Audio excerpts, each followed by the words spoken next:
এখন এটা আদিম যুগ না। জোরদার মুল্লুক বলে আপনি কোনো দেশকে আক্রমণকে দখল করতে পারবেন না। যারা গণতন্ত্রের ফেরি করেন, যারা মানবতার ফেরি করেন, যারা জনগণের সার্বভৌমত্বের ফেরি করেন, তারা কিভাবে ন্যাক্কারজনকভাবে একটি নির্বাচিত সরকার, স্বাধীন এবং সার্বভৌম সরকার ইরানের বিরুদ্ধে ন্যাক্কারজনক হামলা করতে পারে? এই হামলা শুধু মুসলিম বিশ্বের মুসলমানদের বিরুদ্ধেই নয়, এই হামলা গণতন্ত্রের বিরুদ্ধে, এই হামলা মানবাধিকারের বিরুদ্ধে, এই হামলা মানবতার বিরুদ্ধে, এই হামলা জনগণের প্রতিষ্ঠিত সরকারের বিরুদ্ধে। সংগ্রামী ভাই ও বন্ধুগণ, মিডিয়ার যুগ, আপনারা ইতিমধ্যেই জেনেছেন ইরানের প্রতি অন্যায় অবিচার করা হয়েছে। ইরান একটা ইসলামিক গণপ্রজাতন্ত্রী দেশ। 1979 সালে বিরাট শক্তির বিরুদ্ধে গণঅভ্যুত্থানের মধ্য দিয়ে ইরানে ইসলাম বিপ্লব সফল হয়। পরবর্তী সময়ে জনগণের মত নিয়ে সরকার গঠন করা হয়, কিন্তু বিদেশি কুচক্রী মহল যারা ইসলামের উত্থানকে সহ্য করতে পারে না, যারা ইসলামের উত্থানে হলে তাদের জারিগুলি সব ফাঁস হয়ে যাবে, এই বড় বড় শক্তি ইসরায়েলের মাধ্যমে ইরানকে ধ্বংস করার পায়ে তারা চালাচ্ছে। বিপ্লবের পরপরেই প্রায় 80-90 জন সংসদ সদস্যকে বিল্ডিংয়ে বোমা মারি হত্যা করা হয়েছে। এর মধ্যে অনেকবার ইরানে হামলা করা হয়েছে, অর্থনৈতিক অবরোধ করা হয়েছে। সব কিছু করার পরেও ইরানের অগ্রযাত্রাকে কেউ থামাতে পারেনি। ইরানের জনগণ এক আল্লাহকে বিশ্বাস করে, তারা ইসলামী অনুশাসনকে গ্রহণ করেছে। তাই তাদের বিরুদ্ধে যত বড়ই শক্তি থাক না কেন, তাদেরকে দুর্বল করতে পারবে না, ধ্বংস করতে পারবে না ইনশাআল্লাহ। কেন আজকে ইসরায়েল ইরানকে ধ্বংস করার পায়ে তারা করছে? তাদের শক্তির উৎস কোথায়? কোথা থেকে তারা মদত পায়? কে তাদেরকে শক্তি যোগায়? সারা বিশ্বের মানুষ জানে। তাদের আক্রমণের মাধ্যমে মনে হয় সে আদিম যুগের সেই কথা, জোর যার মুল্লুক তার। এখন এটা আদিম যুগ না। জোর যা মুল্লুক বলে আপনি কোনো দেশকে আক্রমণকে দখল করতে পারবেন না।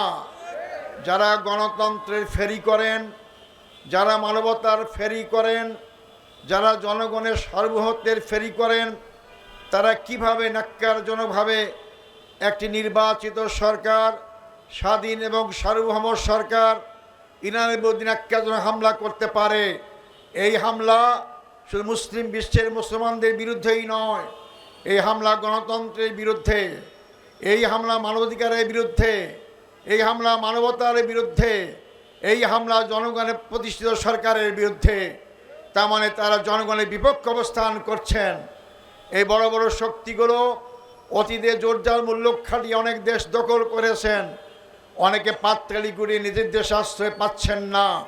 তাই আমরা স্পষ্ট বলতে চাই, ইরানের প্রতি হামলা মুসলিম বিশ্বের প্রতি শুধু নয়, শুধু মধ্যপ্রাচ্যের প্রতি নয়, এই হামলা গণতন্ত্রের প্রতি, শান্তিকামী মানুষের বিরুদ্ধে এই হামলা। অতএব শান্তিকামী মানুষ, গণতন্ত্রে বিশ্বাসী জনগণকে যারা ভালোবাসে, কোনো শক্তি এই হামলা নিন্দা না করে পারে না। জামাত ইসলামীর পক্ষ থেকে আমরা তার তীব্র নিন্দা এবং ক্ষোভ প্রকাশ করি এবং তার বিরুদ্ধে সারা বিশ্বকে এগিয়ে আসার জন্য উদাত্ত আহ্বান জানাচ্ছি। আমি প্রথমেই শহীদ আলী খামেনি যে শাহাদাত বরণ করেছেন, তাদের আত্মার মাগফিরাত কামনা করি। আরও যারা শত শত জীবন দিয়েছেন, তাদের আত্মার মাগফিরাত কামনা করি। আল্লাহর কাছে দোয়া করি তারা জান্নাত উচ্চতম মর্যাদা লাভ করতে পারেন। সংগ্রামী ভাই ও বন্ধুগণ, আজকে বিশ্ব তাকিয়ে দেখছে। জাতিসংঘ গঠন করা হয়েছে কি জন্য? শান্তি প্রতিষ্ঠার জন্য। জাতিসংঘ কয়েকটি দেশের তাবেদার শক্তি হিসাবে তারা আজকে ভূমিকা অবতীর্ণ হয়েছে। নিরীহ শান্তিকামী দেশগুলোর পক্ষে তারা আসে না। এই জাতিসংঘ এই ভূমিকা পালন করে। জনগণ একদিন বলবে জাতিসংঘের কোনো প্রয়োজন নাই। আমরা জাতিসংঘকে তার যথার্থ ভূমিকা পালন করার জন্য উদাত্ত আহ্বান জানাবো। সাথে সাথে মুসলিম বিশ্বের দ্বারা গঠিত ওআইসি তারা যথার্থ ভূমিকা পালন করতে পারছে না। আমরা তাদেরকে আহ্বান জানাবো, আপনারা ওআইসি মুসলিম বিশ্বের মূল হিসাবে দায়িত্বপ্রাপ্ত হিসাবে আপনারা যথার্থ দায়িত্ব পালন করেন, নাহলে জনগণ আপনাদেরকে প্রত্যাখ্যান করবে। আজকে মধ্যপ্রাচ্যে অস্থির করা হয়েছে। এই অস্থিরতা যদি দীর্ঘদিন চলে, মধ্যপ্রাচ্যের লোকরাই ক্ষতিগ্রস্ত হবে না, আমাদের এই বাংলাদেশ সহ অনেক দেশ ক্ষতিগ্রস্ত হবে। জিনিসপত্রের দাম বেড়ে যাবে, তেলের দাম বেড়ে যাবে, জনগণের জীবনযাপন করা অত্যন্ত কঠিন হয়ে যাবে। অতএব জনগণের স্বার্থে, বিশ্বের শান্তির স্বার্থে আমরা অবিলম্বে যুদ্ধ বন্ধ করার জন্য উদাত্ত আহ্বান জানাচ্ছি। সাথে সাথে মুসলিম বিশ্বসহ শান্তিকামী বিশ্বের মানুষদেরকে আমরা সবাইকে ঐক্যবদ্ধভাবে এই সমস্ত অশুভ শক্তির বিরুদ্ধে, গণতন্ত্র মানবতা বিরোধী শক্তির বিরুদ্ধে আপনারা যার জায়গা সোচ্চার হন। জনগণ যদি রাজপথে নেমে আসে, জনগণ যদি সোচ্চার হয়, যত বড়ই শক্তি থাক না কেন টিকতে পারবে না, পারে নাই। আপনারা জানেন ইরানের শাহনশাহ কত বড় শক্তিশালী ছিল, সে তাদের বিরুদ্ধে শত শত বছর লড়াই করেছিল। ইরানের জালেম সম্প্রদায় তাদের লড়াইয়ের ফসল 1990 সালের ইরানের সফল ইসলামী বিপ্লব। এই শক্তিকে টিকিয়ে রাখার জন্য বিশ্বের মোড়ল্লা অনেক চেষ্টা করেছে, জনগণের সামনে তারা পালিয়ে যেতে বাধ্য হয়েছে। তাই জনগণের অপরিচিত শক্তি আপনারা হিসাব করবেন। শুধু গণতন্ত্রের কথা বললে চলবে না, গণতন্ত্রকে মানতে হবে। আপনার দেশেই শুধু নয়, অন্য দেশেও মানার ব্যবস্থা করতে হবে। অন্য দেশেও তো গণতন্ত্র ক্ষতিগ্রস্ত না হয় তার ব্যবস্থা করতে হবে। দেশে দেশে গণতন্ত্র ক্ষতিগ্রস্ত হলে, একটি দুইটা দেশে গণতন্ত্র থাকলে সেই দেশটিকে থাকতে পারবে না ইনশাআল্লাহ। সংগ্রামী ভাই বন্ধুগণ, ইরানের এই আন্দোলন, ইরানের এই ক্ষতি আমি বলছিলাম, আমরা জামাতের পক্ষ থেকে আমরা তাৎক্ষণিক বিক্ষোভ মিছিল আয়োজন করেছি। আমরা অবিলম্ব যদি বন্ধ না করা হয়, আমরা বৃহত্তর কর্মসূচিতে বাধ্য হব ইনশাল্লাহ। আমরা ইসরায়েলকে বলবো, আপনারা কয়েক বছর আগেই অনেক হত্যাকাণ্ড ঘটিয়েছেন। দেশের মানুষেরা, বিদেশের মানুষেরা আপনাদের পণ্য বর্জন করেছিল। আবার কিন্তু আপনাদের পণ্য বর্জন করলে আপনাদের ব্যবসা গুটিয়ে যাবে, আপনারা চলতে পারবেন না। আমাদের জনগণকে বাধ্য করবেন না। আপনারা অবিলম্বে ইরানের উপর আক্রমণ বন্ধ করে দিন, নাহলে জনগণই তার সমুচিত জবাব দেবে ইনশাআল্লাহ। সংগ্রামী ভাই বন্ধুগণ, এই জন্য আমি জাতিসংঘকে আবার ওয়াইসিকে যথার্থ ভূমিকা পালন করার জন্য উদাত্ত আহ্বান জানাচ্ছি। সাথে সাথে বড় বড় মুসলিম দেশ যাদেরকে আহ্বান জানাবো, আপনারাও এগিয়ে আসেন। ইসরায়েলের বিরুদ্ধে, ইরানের পক্ষে আপনি এগিয়ে আসেন।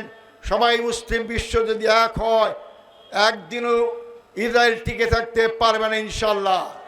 যে ইসরায়েল মাত্র কয়েক লক্ষের হামাসের বিরুদ্ধে টিকে থাকতে পারল না, যুদ্ধবিরতি করতে বাধ্য হয়েছে, সারা বিশ্বের বিশেষ করে মধ্যপ্রাচ্যের মুসলমান দেশগুলো যদি ঐক্যবদ্ধ হয়, আমার বিশ্বাস ইসরায়েল এই নির্বিচার হত্যাকাণ্ড বন্ধ করতে বাধ্য হবে।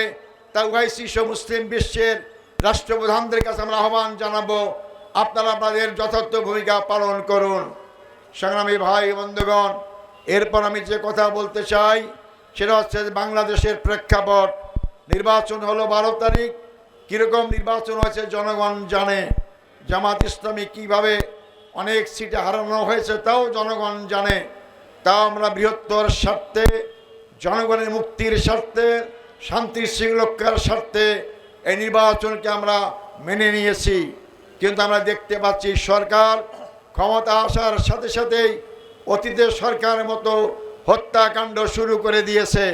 বিশেষ করে জামাত ইসলামের নেতা কর্মীদের উপর আক্রমণ করা হচ্ছে। নির্বাচনের পূর্বে এই দলটি আপনারা জানেন, বিএনপি নাম বলতে কোনো অসুবিধা নাই। এই বিএনপি আমাদের মা বোন থেকে রাস্তাঘাটে হেনস্থা করেছে, এমনকি বোরখা কেড়ে নিয়েছে। আবার তার নারীবাদী বলে নিজেদেরকে দাবি করে। আমাদের অনেক ভাইদেরকে ভোটের কাজ করতে বাধা দেওয়া হয়েছে। আমরা মনে করেছিলাম নির্বাচনের পূর্বে কত নির্বাচনে জয়লাভ করা যে কাজগুলো করতে পারে, কিন্তু বিশাল ব্যবধানে সিট পেয়ে আজকে তারা ক্ষমতায় গিয়ে মতমত্ত হয়ে গেছে। ক্ষমতার শক্তিতে তারা জামাত ইসলামী লোকদের প্রতি আক্রমণ শুরু করেছে। আমরা স্পষ্ট বলতে চাই, আপনারা জামাত ইসলামীকে আওয়ামী লীগের 16 বছরে দেখেছেন, আমিও ফাঁসি আসামি ছিলাম। জামাতের লোকেরা কাউকে ভয় পায় না। জামাতের লোকেরা সাহসিকার সাথে ময়দান মোকাবেলা করতে পারে। আমাদের 11 জন ভাইকে জেলখানায় মারা হয়েছে, 5 জন ভাইকে সরাসরি শহীদ করা হয়েছে। এই আন্দোলন থেমে থাকে নাই। এই আন্দোলন 2টা আসন থেকে আজকে ভোট চুরির পরেও আমরা 68টা আসনে বিপুল ভোটের ব্যবধানে জয়লাভ করেছি। তার মানে আমাদের আন্দোলনকে দেশের জনগণ সমর্থন করেছে। তাই বর্তমান সরকারকে বলতে চাই, আপনারা জীবননগরের হাফিজুর রহমান ভাইকে হত্যা করেছেন। তার বড় ভাই মফিজুর রহমান আজকে জীবন সায়ান্নে যে কোনো মুহূর্তে বলা যায় না সে বাঁচবে কি বাঁচবে না। এর হত্যাকাণ্ডের পিছনে যারাই জড়িত থাক অবিলম্বে গ্রেপ্তার করুন এবং আইনি আওতায় নিয়ে আসুন। নাহলে আপনারা আমাদেরকে বাধ্য করবেন না আবার রাজপথে নামার জন্য। রাজপথে নামলে কিন্তু আপনি নিস্তার পাবেন না। অতএব আপনারা সাবধান হন। আমরা আমাদের উপরে আমাদের বিরোধী দলের নেতা জামাত ইসলামীর আমির ডাক্তার শফিকুর রহমান বলেছেন, নির্বাচন মেনে নেওয়ার সাথে সাথে আমরা অতীতের মতো বিরোধী দলের ভূমিকা পালন করব না। আমরা ইতিবাচক পালন করতে চাই। দেশের মানুষ অনেক রক্ত দিয়ে আন্দোলন করেছে, আবার রক্ত ঝরুক, আবার অশান্তি আসুক আমরা কাম্য করি না। আমরা সরকারের ভালো কাজের প্রশংসা করব, অন্যায়ের প্রতিবাদ করব, জনগণকে সাথে নিয়ে রাজপথে এবং সংসদে। তাই আমি সরকারের কাছে আবেদন জানাবো, দাবি জানাবো, অবিলম্ব শুধু হাফিজুর রহমানের হত্যাকারীরা বিচারের আওতায় শুধু নয়, আপনার এরপর আর একটি জায়গাও যেন কোনো হত্যাকাণ্ড না ঘটে তার ব্যবস্থা করুন। নাইলে জনগণ রাজপথে নামতে বাধ্য হলে আপনারা আমাদেরকে দোষ দিতে পারবেন না। জনগণ অবশ্যই তার অধিকার আদায়ের জন্য সামনে এগিয়ে যাবে ইনশাআল্লাহ। সংগ্রামী ভাই বন্ধুগণ, আগামী দিনে আপনারা ইরান এবং অন্যান্য মুসলিম দেশে আজকে যে আঘাত হচ্ছে তার বিরুদ্ধে সোচ্চার এবং এই সরকারের যে কোনো হত্যাকাণ্ড অন্যায়ের বিরুদ্ধে প্রতিবাদ এবং রুখে দাঁড়াবার জন্য আপনারা এগিয়ে আসবেন। এই উদাত্ত আহ্বান জানিয়ে আমাদের হাফিজ ভাইয়ের মৃত্যুকে শাহাদত হিসাবে আল্লাহ যেন কবুল করেন এবং জান্নাতে উচ্চতম মর্যাদা দান করেন, এই দোয়া কামনা করি আমার বক্তব্য এখানে শেষ করছি। আসসালামু আলাইকুম ওয়া রাহমাতুল্লাহি ওয়া বারাকাতুহু।